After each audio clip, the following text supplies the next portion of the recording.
కొత్త సంవత్సరంలో ఉగాది తర్వాత వచ్చే రెండవ పండుగైన శ్రీరామనవమికి ఇంకా కొద్ది రోజులు మాత్రమే మిగిలి ఉన్నాయి.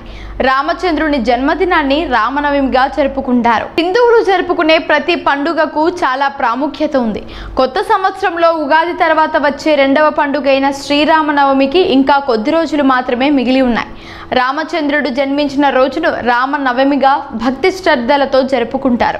ఆ రోజు పానకం, వడపప్పు మొదలైనవి నైవేద్యంగా సమర్పిస్తారు. 2025 శ్రీరామనవమి ఎప్పుడు, శుభముహూర్తం మరియు ప్రాముఖ్యతను ఇప్పుడు తెలుసుకుందాం. ఈ ఏడాది ఏప్రిల్ 6వ తేదీ ఆదివారం శ్రీరామనవమిని జరుపుకుంటారు. శ్రీరామచంద్రుడు ఈ రోజు జన్మించాడని భక్తులు నమ్ముతారు.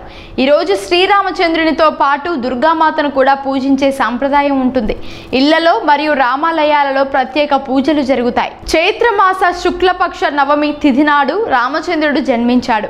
ప్రతి సంవత్సరం ఈ రోజును రామచంద్రుని జన్మదినంగా జరుపుకుంటారు.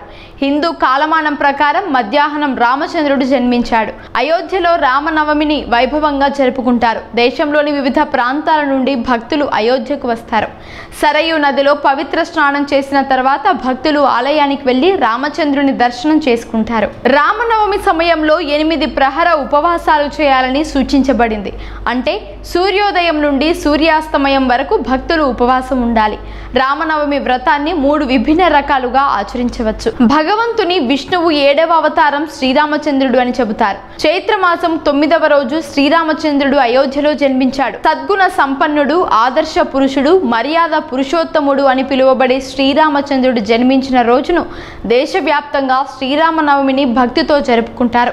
రామభక్తులు రామాలయాలలో ప్రత్యేక పూజలు నిర్వహిస్తారు. రామనవమి రామచంద్రుని జన్మదినాన్ని సూచిస్తుంది. చైత్రమాసం శుక్లపక్షం 9వ రోజు విష్ణువు 7వ అవతారమైన శ్రీరామచంద్రుడు అయోధ్యలో దశరథుడు మరియు కౌసల్య దంపతులకు జన్మించాడు.